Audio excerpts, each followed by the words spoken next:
What do one uses to erase here? I'm not sure how much I will use it. Oh, here they are. I'm sorry.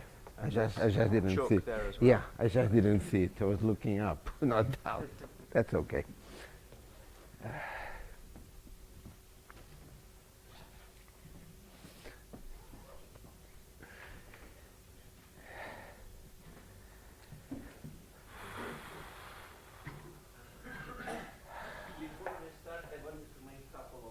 Announcements. I will be repeating some of those since the audience is kind of variable. First of all, I wanted to remind you that there is a poster session in this room to the left. When you leave the conference room, you see smaller room with posters.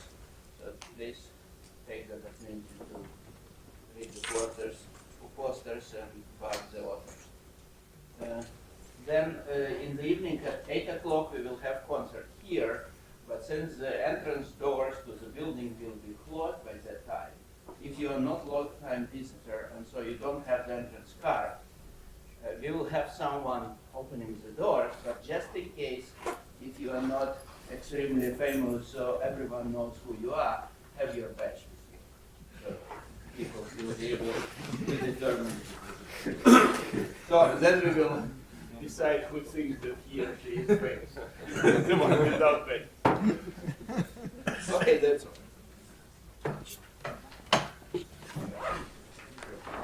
Okay, well, I've been asked to make a couple of announcements too.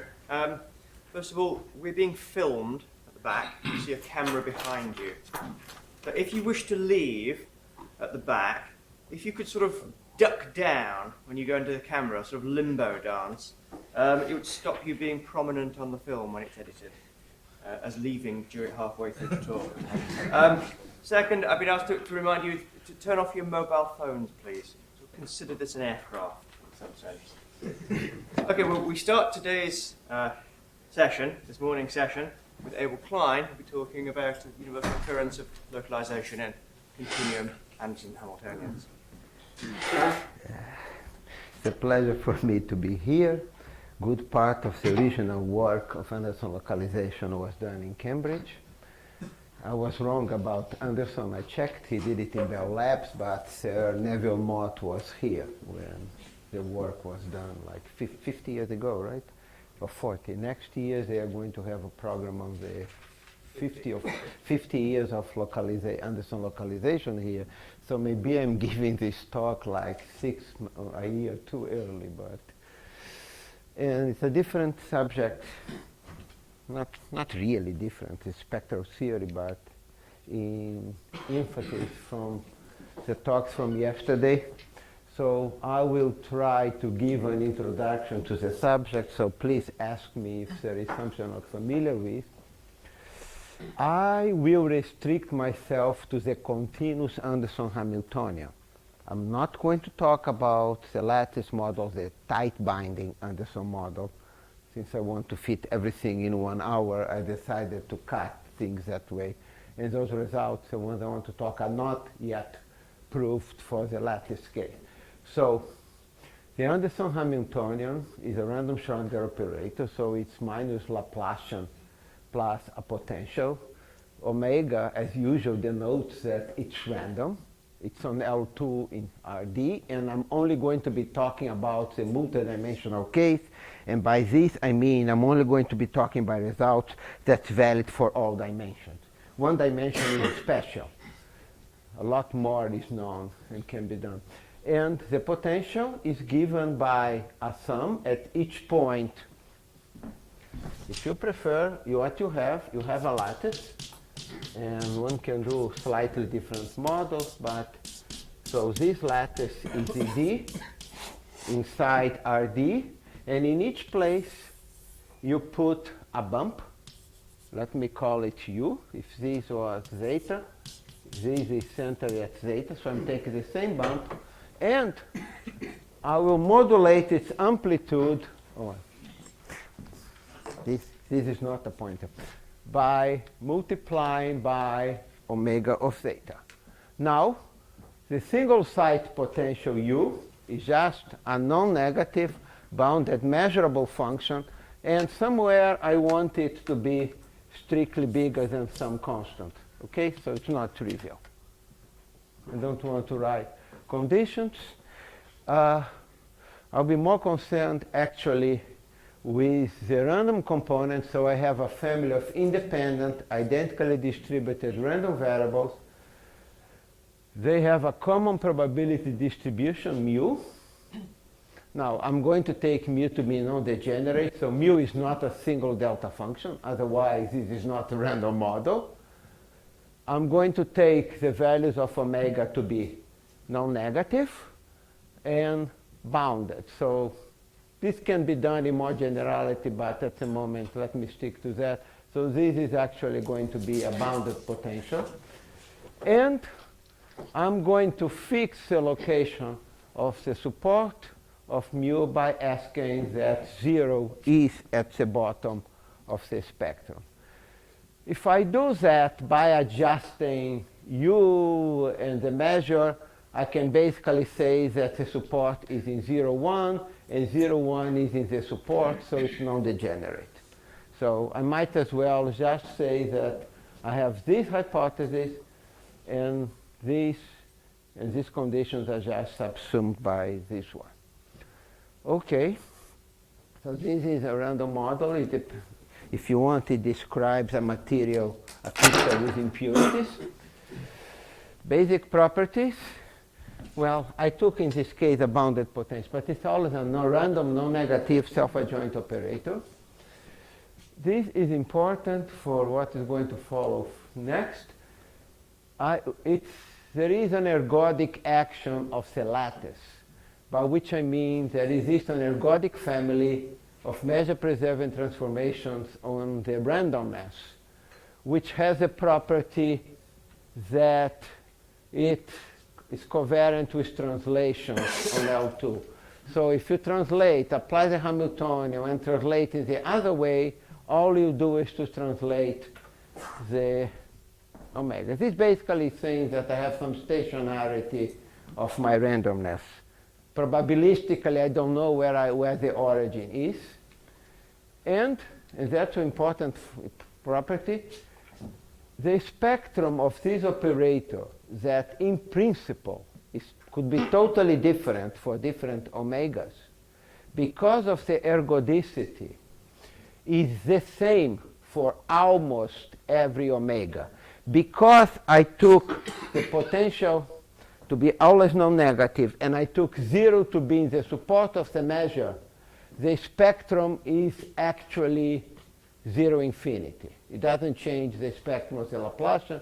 And this goes back to Pasteur, on the lattice to Kuntz and Suillard. And in this generality, in the continuum, it's a result of Kirsch and Martinelli. And I think it's in the late 70s, 60s, 70s. Anyway, so that's important. I can talk about the spectrum of the random operator because the spectrum itself as a set is non-random, as a set.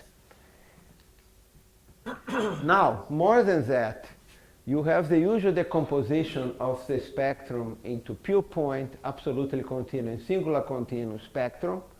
And those are also non-random. I cannot write what they are. That's basically what I'm trying to find, if they exist, what they are, and so on. But they are non-random. So I can talk about the absolutely continuous spectrum of the random operator, of the pure point spectrum. Pure point spectrum for me here is a closure of the set of eigenvalues. Okay? It's not the eigenvalue, it's a closure. It turns out that a point is an eigenvalues probability 0, but the closure of the set of eigenvalues is the same for almost every realization of your randomness.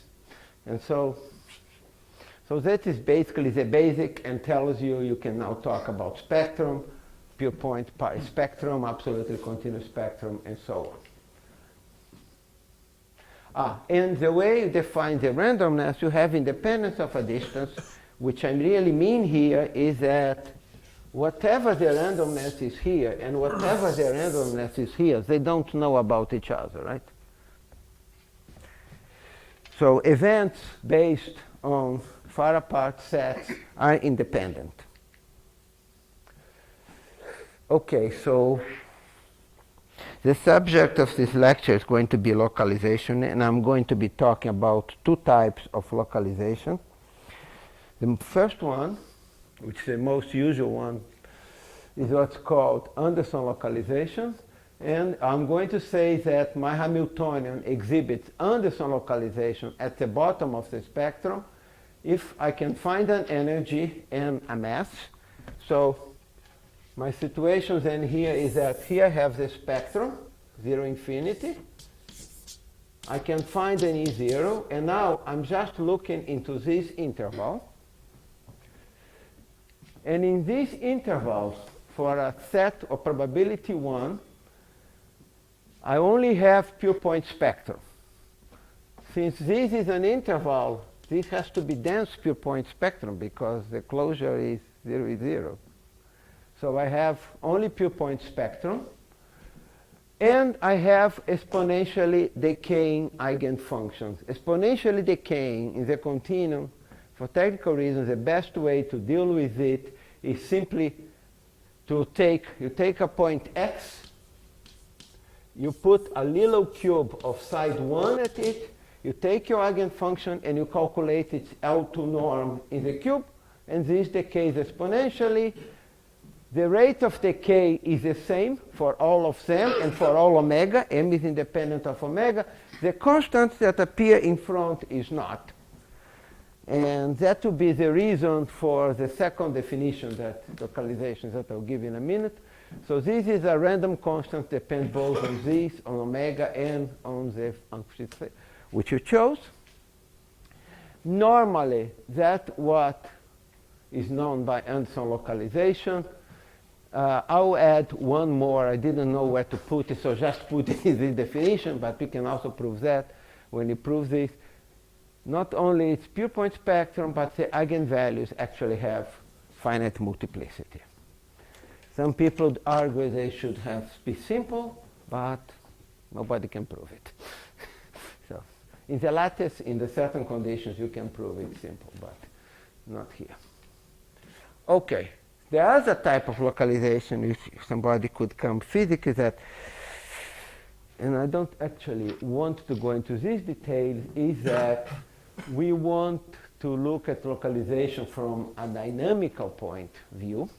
And from a dynamical point of view, I would like to get at wave packets. This definition is a bit more in the continuum. What I'm going to do is that I'm going to localize my system, let's say around 0 in a cube of side 1. I am cutting the energies to be, this is a characteristic function of this interval. I'm cutting the energies, so they are in the region where I want to show dynamical localization, and I propagate the system, and I take a moment, say, of order p. I put p over 2. I forget this for the moment, I'll come back. I'm taking here the Hilbert-Schmidt norm. The usual thing, you put just a vector here, and you want that the moment of the wave packet with energies here moving, that the supremo in time is finite, and here the strong refers that I'm taking an expectation. That would be the usual, I'm running out of board, dynamical localization. I'll take a vector. I will, maybe I'll write it in the different order, it's the same thing. I cut the energies, and okay, I take this, and you take the norm, and you ask that the supremo in time is finite.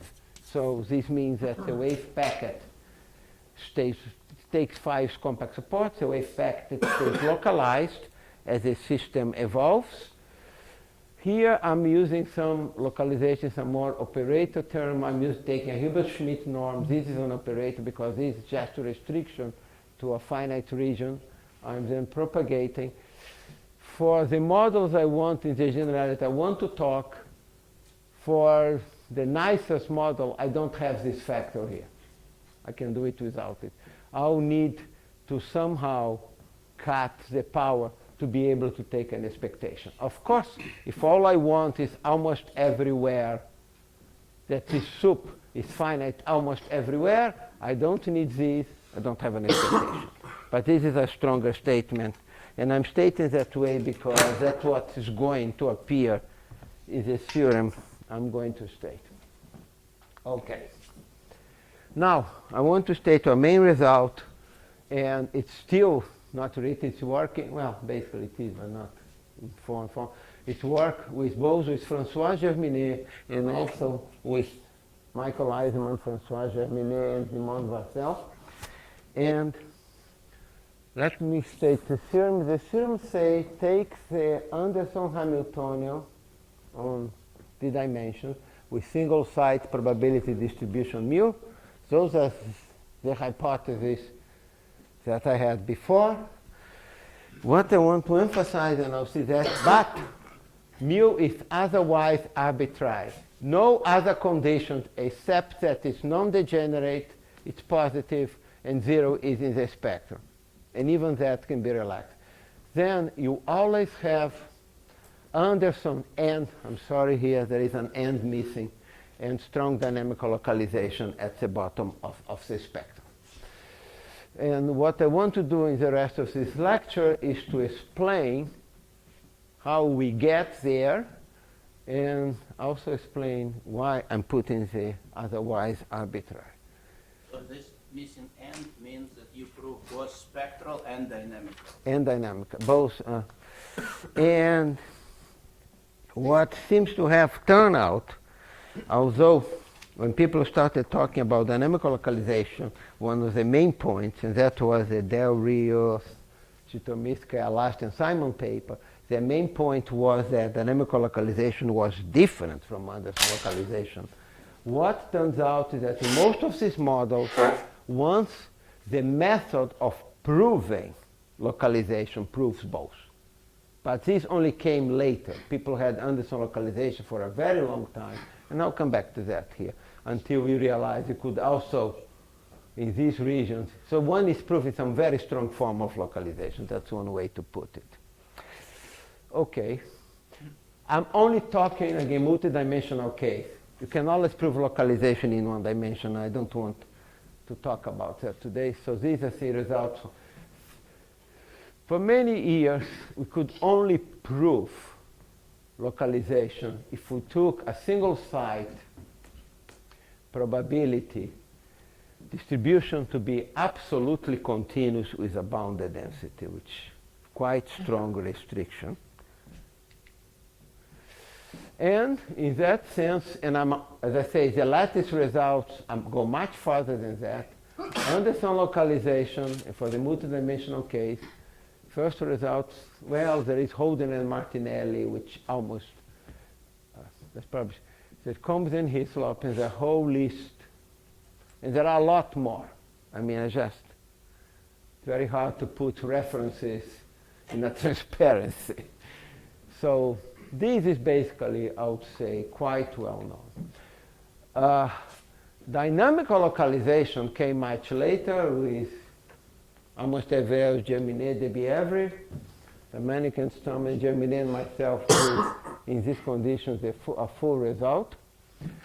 So I don't want to go in detail. So the same regions, the math, if you do a multi-scale analysis, or if you do a fractional moment method, if it works, if you can do it, you get both Anderson and dynamical localization. I mean, the method gives you both. Now, this can be extended to mu Holder continuous and some log Holder continuous mu. I don't want to write the technical details. It's the same proof as for this. There is just to need some improvement on the Wegener, on a technical estimate called the Wegener estimate by Stoneman in a more recent work of Combe, Hislop, and Klopp. And then you can just use a multi-scale analysis and you can get. So this is basically, if you want, this method, the same thing. This thing. But you have continuous probability distributions with some strong regularity assumptions. I put some regularity, but I would say strong. If you really think what is the most naive model you would want to think here, either you have a bump or you don't. So Bernoulli, in some sense, is the first thing that comes to your mind. But Bernoulli has been very hard to prove localization. And so we want to look at the Bernoulli-Anderson Hamiltonian, which means that the omegas can only take value 0 or 1. This is not important. Let's say, but that was the hypothesis of the paper. And Bourgain and Koenig proved Anderson localization in a remarkable paper, which appeared in 2005, using some new methods of harmonic analysis and probability. And it is, the proof is a multi-scale analysis, and I'm going to that, and it has many new features over the previous results I was discussing. Germinet and myself got dynamical localization out of their method in the form I described in the type of strong dynamical localization I put in the slide before. Now, how we are going to prove localization? Well, we are going to use the Bourgain and Koenig ideas and combine with a few other things and push it to a general measure. In some sense, you can... Bourgain and Koenig worked at the bottom of the spectrum? At the bottom of the spectrum. The only thing that he actually uses the bottom of the spectrum is the initial condition. So in some sense, this works in more generality. If you have a gap, if you can add a periodic potential, get the gap, and you have enough conditions to allow you to start a multi-scale analysis at the edges of the gap, like I've done with Figot, this all will go through. But I'll need to add a periodic potential and create gaps. You need what Pasteur would call a fluctuating boundary. Okay? So, how do we prove localization? Well, it can be proved by multi-scale analysis, but first we have to be able to start the multi-scale analysis. Start the multi-scale analysis means that we need a priori, and I'll explain what it means as we go along, finite volume estimate. We have to be able to see localization in a finite volume somehow, some signature, some trace of localization in finite volume. The volume can be very big, and it will, for those proofs, be very big. But you have to be able to look in finite volume, so in this case it's like statistical mechanics if you want, and in these finite volumes you can see something that tells you that you have localization. What this something is going to be are going to be some probabilistic estimates. This is a probabilistic model. So you are going to see that with good probability you can see certain things. So that is the first thing, and this is in all of them to start.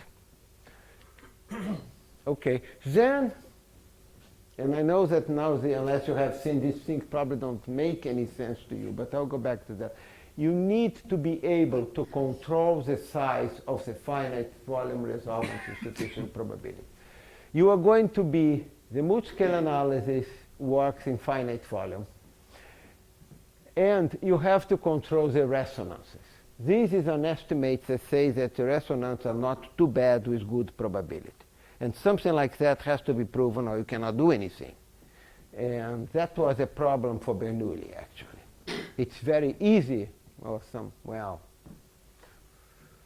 depending on the conditions, to do it. If you have a bounded, if mu is absolute continuous, a bounded density, this is much easier. And that's why those have been done for a long time. And the lattice is almost trivial. I mean, there is this miraculous proof by Wegener that goes back to 60s or 70s, I don't know. And it looks like magic, it simply looks like magic and does the job. Okay, let us say if mu is regular, before you do a multi-scale analysis, before you can do anything, you can prove those estimates in all scales. They are there, you can use them, you do whatever you have. If mu is, if however I am doing Bernoulli, or if I'm doing the general case, which is, and that's what Bourgain and Koenig did, the Wegner estimate is proved as part of the multi-scale analysis. In part of the induction hypothesis, the multi-scale analysis, when you go from one scale to the other, you have to prove the Wegner estimate in the next scale and then get the decay you want and then go. So it's more complicated. So the theorem is going to be proved by multi-scale analysis in Bourgain and Koenig, and I'll explain using a new feature introduced by Bourgain actually in an earlier paper, which they called free sites.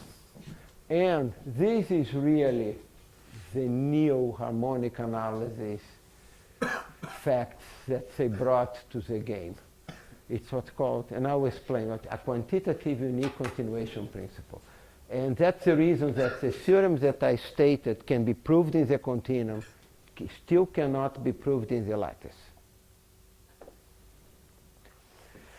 Because you don't have a unique continuation principle in the lattice.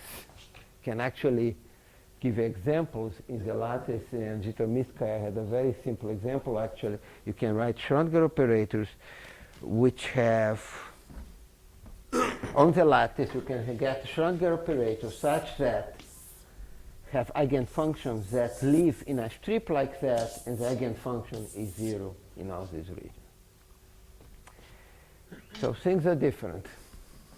And it's a challenge to try to extend this to the lattice, which is sort of unusual because usually it has always been true that things were first proved for the lattice model, and then with a lot more technical work, you ported it to the continuum.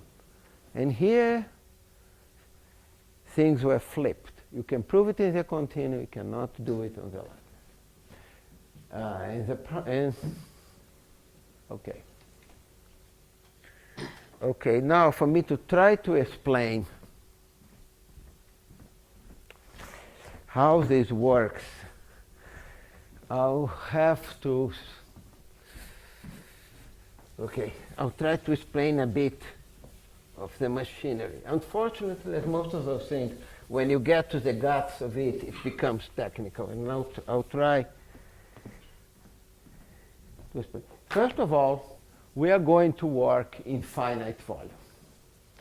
So, it's sometimes, do I have a bigger piece of, yeah. So that's a matter of notation. Let me take a point x, and I take a cube or box of size L centered at x. I'm going to call this lambda L of x, okay? So now, suppose I have a box. Maybe I'll add some more. What I'm going to do, I'm going to look at an operator in finite volume. I'll suppress the omegas. I'll take the Laplacian with, here I will work with Dirichlet boundary conditions. And I forget this part for the moment. And then, of course, I'm only interested in the randomness. I'm looking at the operator in L2 of this box. I'm only interested on the bumps that are centered somewhere inside this box. And then forget the y's and this as it is for the moment. I'm going to look at the resolvent. I'm going to look at the finite volume operator and look at its inverse. I'll come back to that. Then what I'm going to say that a box is going to be good for a fixed omega, of course. I'm suppressing the x. For a fixed omega, at a given energy and with a certain mass, if the resolvent is not too big, and not too big here means the exponential of L of 1 minus epsilon. where L is the size of the box. And I'm going to ask for the K of the resolvent at large distance in the box. So this is a characteristic function of a cube at x, side 1, characteristic function of cube of y. So this is basically an operator, valued kernel if you want. And I ask that this decay exponentially with the distance. The free sites are going to be the y, and that was one of the new ideas introduced by Bourdain. So I come in this box and I have, what did I call them? I still call them that, okay. I have some sites, and in these sites, instead of putting omega, I require that these conditions hold uniformly on t, where the t's can take any value of 0 and 1. See, my problem with Bernoulli is that you have a discrete variable. Takes value 0, takes values 1. We want to differentiate with respect to the coupling. Well, you can't quite do it. So what Bourdain did here is to introduce a parameter it could differentiate with by simply saying, if these sites are far apart, they don't really interfere with anything, not too much. You have to prove all those things, of course. You can put this coupling in front, but you have to make sure that your conditions are good for whatever they are. So we call them free sites for that reason, okay? And I probably should have added here in this slide, and I didn't. And the free sites for me, I have to have enough of them, so I will require that they have the property that if I intersect them with any smaller box means I have a box of size L, I take a smaller box of size 1 minus something, and I want that the volume of what is here is basically the volume of this box. I have plenty of free sites. I don't want to become too tight. So, and this should be part of, depends where you put in the definition, but the idea is that you want boxes, you want the finite volume operator to be well behaved. What do you mean localization? Localization means decay with the distance. So you'd want a property like that. You'd want that, well, in the middle, I mean, things that are close. It cannot be too big. That's what too big will mean. And you want that you have enough of these free sites you can play around afterwards. So that is what you are going, that's the definition. Okay. So why is the free sites? So what, okay, so this is what we start. To start, you have to prove something like that.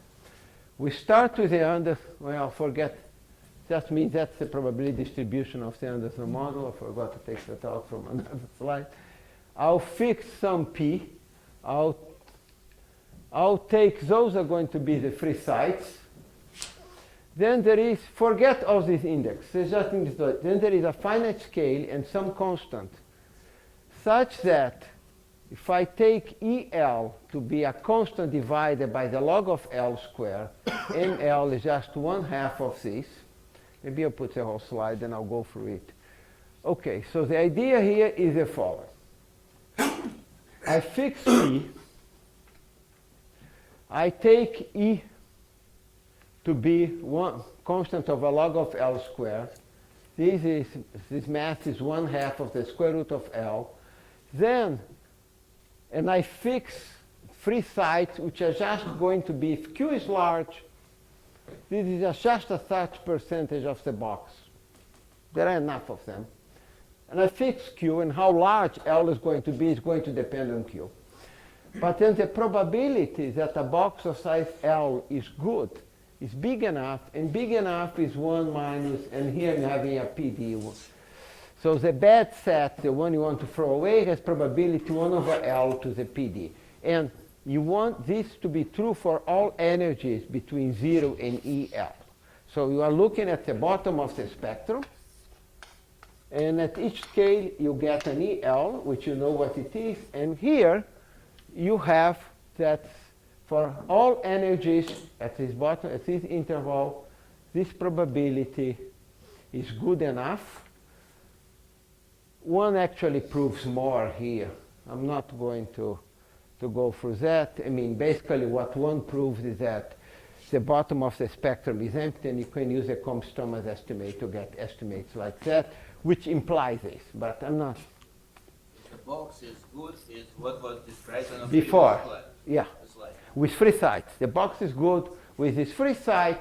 It's actually better than good, because if you look what you have here, this is much strong. But I can't keep these as I go farther, so I might as well forget it after I do that, except that the way the Burgain-Koenig multiscale analysis work, I have to know that I can do that uniformly in an interval of scales, but that's a technical. What is the physical insight? Huh?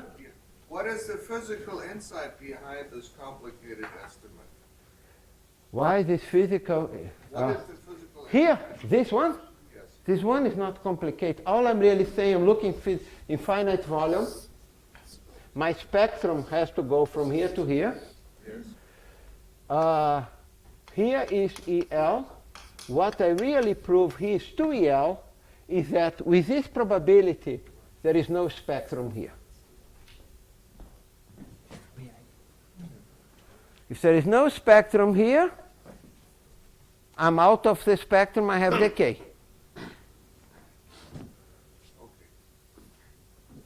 Okay? Okay, so now what is a multiscale analysis? And I'm going to cheat a little bit the way I'm going to state that, not to complicate too much. What we're really going to prove is that we're going to fix an energy.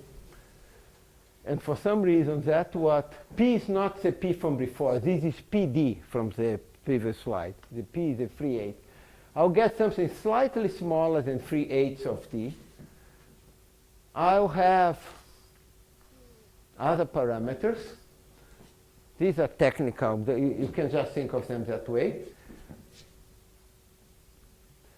Let's say E is an energy in 0 is 0, and suppose, let me explain, I decided not to write the definition. Basically, what it means that EL is EM0. Localizing means that every box of size L, the probability of the box being good with enough free sites is 1 over L, bigger than equal 1 over L to the P. Actually, you need more than that for the Burgain-Koenig. You need some structure for that. So, which is not too technical to describe. There is a certain construction. But basically, all I'm really saying is that if I am taking a box of size L, I can get 3 sites for it, and the probability that this box is good with these 3 sites is bigger or equal to that. And that is going to, so I did prove that on the initial scale, and as I said, we need a but we need an interval of scales to really to do it. M0 is a mass of the decay that appears in the definition of goodness in the original scale. So this is the initial condition which comes from the slide I had before. And then what you do is that you prove that you, at some loss in the mass, this property is true for all scales from that point on. Okay? From here to here, it's a big deal. That's what I want to emphasize, and it's quite complicated. This tells you can start, and then you can prove something by fixing your parameters, doing what you want. The parameter here is E0 and M0 if you prefer, and L. But from that point on, this condition reproduces, and it's true in all scales. Once it's true in all scale, you can get localization out of it. That's the whole point of the thing. Now, let me explain the new idea which comes from harmonic analysis in Burgain-Koenig, which is a quantitative unique continuation principle, which has nothing to do with random operators, okay? is actually stated as, not even with a minus here, as a differential thing. Suppose I have an equation of the sort. The Laplacian of phi is some function times phi on some ball of radius L, which I'm centered at 0. And I will fix the function to be roughly 1 at 0. I'm putting here the L2 norms. That's not how they stated, but. And suppose that I know a bound on this potential, and I know that this function is also bounded. So I'm taking the same bound locally. This eigenfunction is also bounded. Now, let me go far away. Oh God. Then, if you are far away, this cannot, the value of this function, and you should think of them as an eigenfunction with the energy absorbed into V. That's really what I'm doing. The energy is absorbed into the V. It's not too small. And what means it's not too small? R is the distance from x0 to where the function was 1, was big, is C exponential r to the 4/3 times log of r. This comes from a Kalsman estimate, a new Kalsman estimate. It's essentially Mishkov's. Huh? It's essentially Mishkov's estimate. Miskov, Miskov says that you cannot do better from that with complex potentials, but he doesn't prove that. But it is what he. He proves that you cannot do better. Okay. You can talk about it anyway. But I know. I mean, anyway, there is for complex potentials. Let me talk to you about that. Now, it may be true that if V is real, you might be able to, I'm taking V real, but for a real V, you may be able to improve on that. Meshkov shows, at least this Peter and I agree, that if you take in V to be complex, there is an example where you cannot do better than this. Okay, but this is actually, and that is the result you don't have on the lattice, and that's why you cannot do things in the lattice.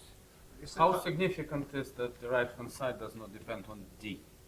On D? On D. Oh, it depends on D. The constants depends on D, The and depends on this constant. What is significant? D is fixed right now. Depends on D. The constant depends on D. I'm fixing D. The constant depends on D. What is significant here is that I fix these two constants, and these constants here depend on just on this constant. This is important. D is built in, and I'm not.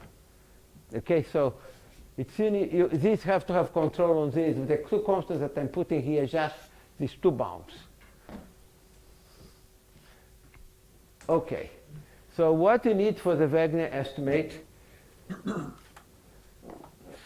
Well, want to do that, we have to do the following. Maybe if I can find again this, I'll try to explain what is really going on.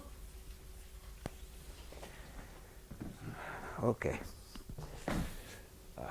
Okay, I take a box of size L. I'll go a bit farther. And what I'm doing here is that I have a box of size L. Inside this box, I have 3 sides, more or less. And I am going on those sides, I have variables, go between 0 and 1. I'm fixing omega and consider my Hamiltonian only as a function of the couplings of the 3 sides.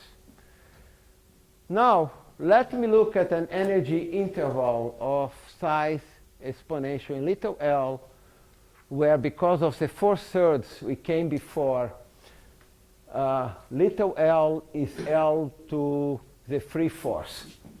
Free force is 1 over 4/3 from the other one. That's the only mysterious place where the force appears in the previous slide, and then it propagates. So now, let me look at an energy of this operator parameterized by all the values of the parameters on the free sides. Let not be, okay? Now, you can differentiate with respect to the energy with respect to the parameter in the conditions in which you are working from the multi-scalar. This is easy to prove. You have an upper bound. The upper bound is not good for much. You can almost throw it away. You can put 1 there. It doesn't really help. The unique continuation principle tells us that the lower bound is this L to the 4/3 log of L. Okay, because the way this is prepared, you have some regions here where you're actually now looking at this problem with these T's, etc. So there is a potential, there is an energy, but everything is controlled. And this phi, which has norm 1 here, can be big in this region. And those, you are looking at a distance L from where it's big. And the unique continuation principle tells, of quantitative one, that because phi satisfies the equation and it is big here, here it cannot be too small, and not too small means because the bound from below from this is basically the eigenfunction at the point. That's the usual thing. Is this e to the minus c L to the 4/3 log of L. Okay? That's crucial. That's really a new input. And then now one has to somehow try to get a probabilistic estimate out of that. So I have the omegas. The omegas were fixed here, and I'll keep them fixed outside the TS's. But now I remember that the free sites, they should not be free. They should be values of my random variable at all sites, right? The fact that they were free up to this point was an artifice of the proof. So I reintroduce a random variable, but just all the random variables outside the free sites are frozen. I introduce the random variables at the free sites. And that's the original probability distribution. In Bourgain's case, 0, 1. In our case, we just have a general non-degenerate mu. Then, what we need to prove to get everything proved is a probability that this energy as a function of this random variable, so this is now a random variable, is in this interval, is bounded by a constant, and basically this means I have L to the power d free sites. Basically this is saying C over the square root of the number of sites, okay, of free sites. Somehow you have to get this probabilistic estimate. And that's what Bourgain did, was to use combinatorics. And he used Sperner's lemma. And Sperner's lemma basically tells you that if you have endpoints, you have a set with endpoints, let me call it 1 to n, you can look what you call a Sperner family. A Sperner family is a collection or anti-chain of subsets of the set of n elements with the property that if I have two sets in F, one is contained in the other, they have to be the same. They are incomparable. Then, you know, that's Sperner from 1928, the maximum size of this is n divided by, is binomial n over 2.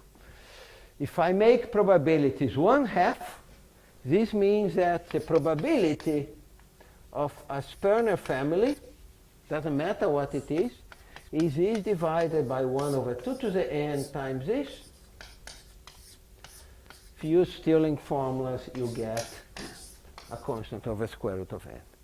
So what Bourgain did now is to show that because of this, the omega s's that can satisfy this condition form an non-incomparable set, is a Sperner family, an anti-chain. An anti-chain cannot be too big. From this, he gets that. What you have to do in the general case, for some other technical parts, etc., is to somehow get this estimate for a general measure, not just Bernoulli. So we prove the following, called a concentration bound. Let me take a real valued Borel. This is actually now probabilistic statement, if you know, a real valued Borel function, such that for some alpha, I have monotonicity in each variable. Ej, which is not in this slide, is simply 0, 0, 0, 1 is a j variable. It's a usual canonical basis in RD.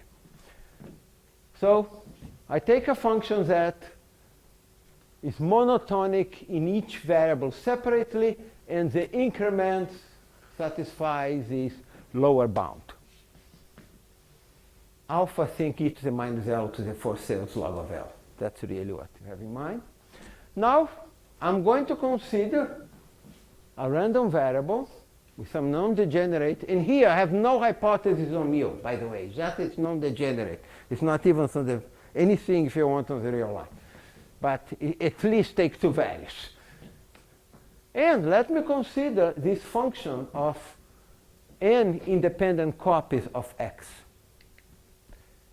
And then what you can prove is that the probability that this thing is an interval of size s, and I'm taking the soup in the real line, so because I really don't know where my interval could be, is bounded by some constant divided by square root of n, like the other one, as long as s is small enough, and small enough is some fixed thing. We can be more precise. And depending on mu, so there is an S mu, such that if I took my scale, if you prefer large enough, this is true. And there is a constant also depending mu, and you have more control, such that this is true. This replaces Sperner, and using these, there are some, do I have more? Or okay, I'm sorry. Okay, let me go back to where I was.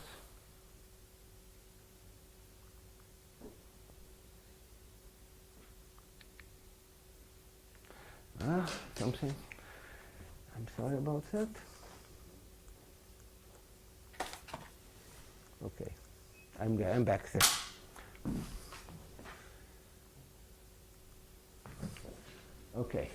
Okay, so this replaces the Sperner estimate on that. It's going to be used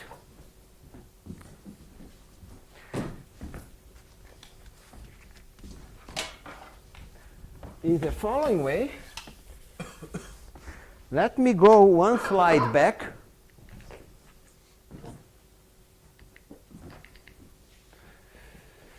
Okay.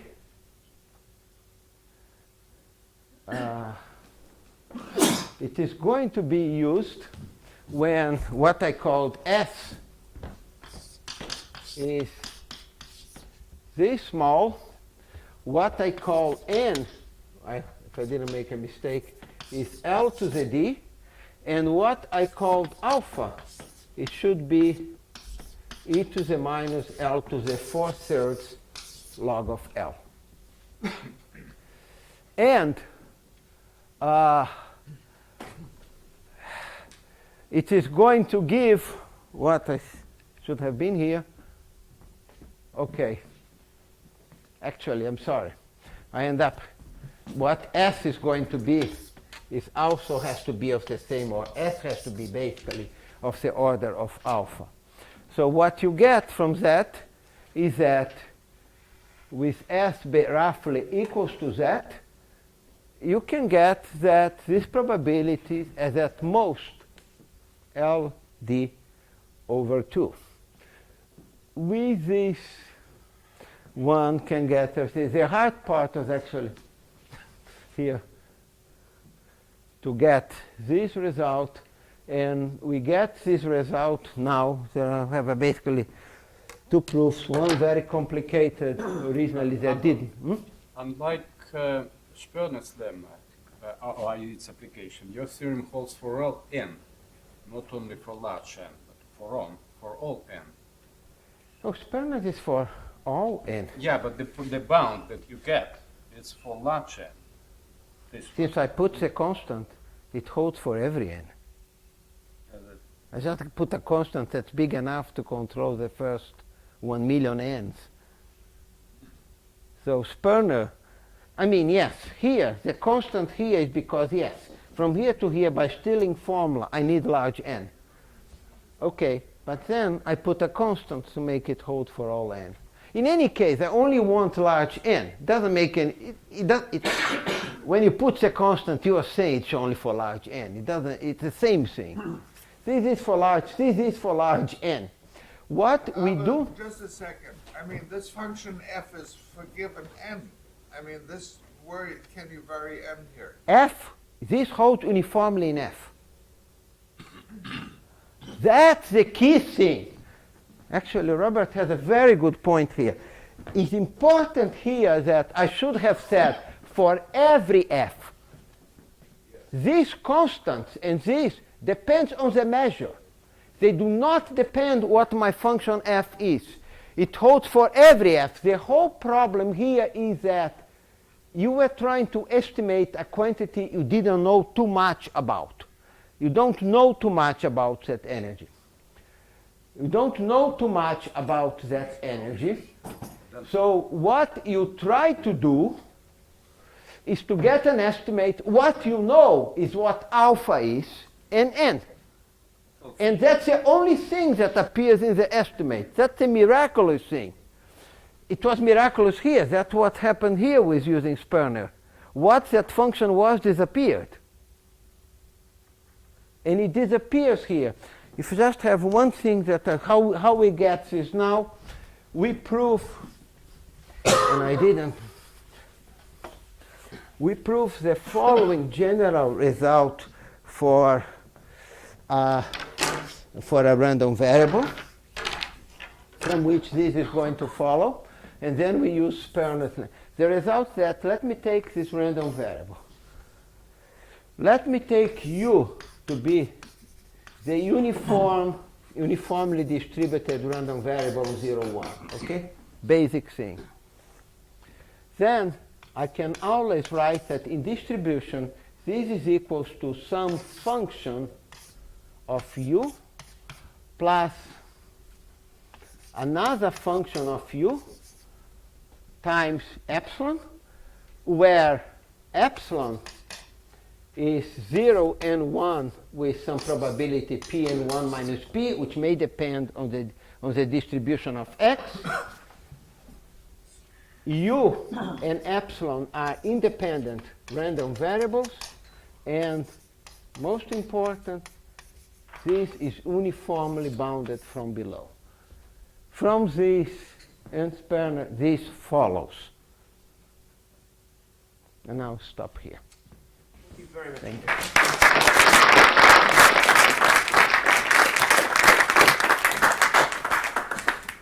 More questions? Or comments?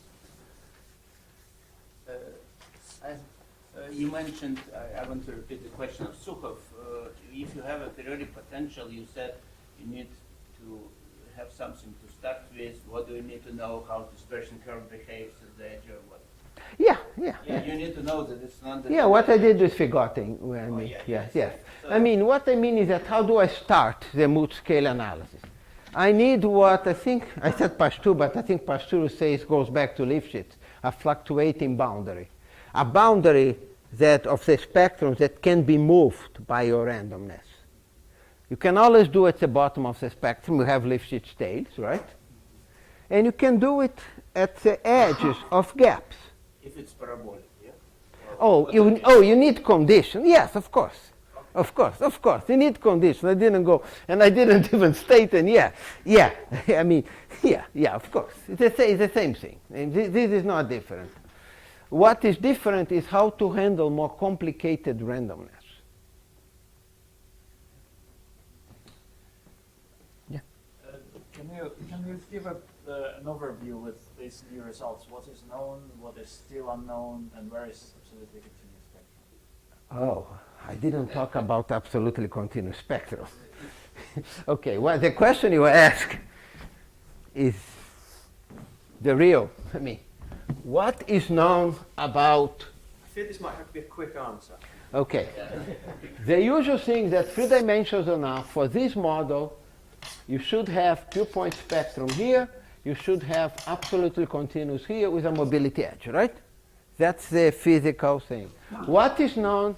Now we know that there is an interval where this happens for every measure. Forget what the measure, as long as you have. Here. If you go, the only proof of absolutely continuous is a beta lattice, and I proved that in, I don't know, by now, I think the paper probably appeared in, or 96 actually.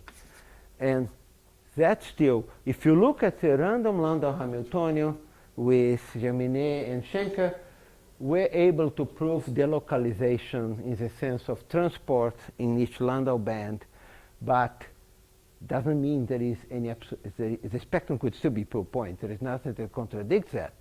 If that or not, if I wish I could come here and give you the talk on the existence of absolutely continuous spectrum, but that's the holy grail.